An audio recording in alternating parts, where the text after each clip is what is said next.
Beauty is a curse, Psyche thought, as she looked over the cliff's edge where she'd been abandoned by her father.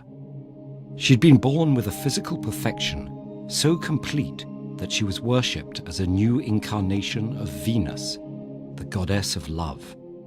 But real-life human lovers were too intimidated even to approach her. When her father asked for guidance from the oracle of Apollo, the god of light, reason, and prophecy, he was told to abandon his daughter on a rocky crag, where she would marry a cruel and savage, serpent-like winged evil. Alone on the crag, Psyche felt Zephyr, the west wind, gently lifting her into the air. It set her down before a palace. "You are home," she heard an unseen voice say. "Your husband awaits you in the bedroom, if you dare to meet him." She was brave enough, Psyche told herself. The bedroom was so dark that she couldn't see her husband, but he didn't feel serpent-like at all. His skin was soft, and his voice and manner were gentle. She asked him who he was, but he told her this was the one question he could never answer. If she loved him, she would not need to know. His visits continued night after night.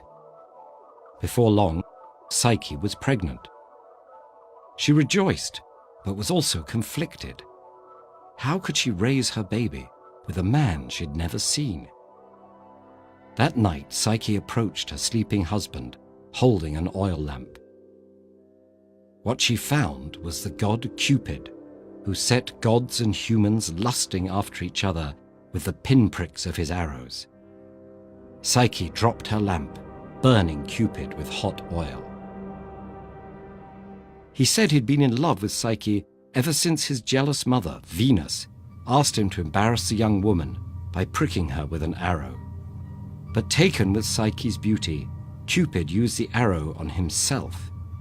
He didn't believe, however, that gods and humans could love as equals. Now that she knew his true form, their hopes for happiness were dashed. So he flew away. Psyche was left in despair until the unseen voice returned and told her that it was indeed possible for her and Cupid to love each other as equals. Encouraged, she set out to find him. But Venus intercepted Psyche and said she and Cupid could only wed if she completed a series of impossible tasks. First, Psyche was told to sort a huge, messy pile of seeds in a single night. Just as she was abandoning hope, an ant colony took pity on her and helped with the work.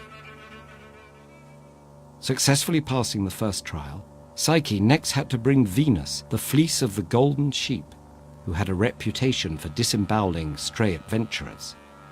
But a river god showed her how to collect the fleece the sheep had snagged on briars, and she succeeded.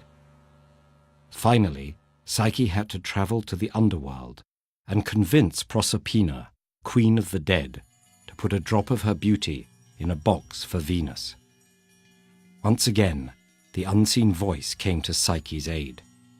It told her to bring barley cakes for Cerberus, the guard dog to the underworld, and coins to pay the boatman Charon to ferry her across the river Styx. With her third and final task complete, Psyche returned to the land of the living. Just outside Venus's palace, she opened the box of Proserpina's beauty, hoping to keep some for herself. But the box was filled with sleep, not beauty, and Psyche collapsed in the road. Cupid, now recovered from his wounds, flew to his sleeping bride. He told her he'd been wrong and foolish. Her fearlessness in the face of the unknown proved that she was more than his equal. Cupid gave Psyche ambrosia, the nectar of the gods, making her immortal. Shortly after, Psyche bore their daughter.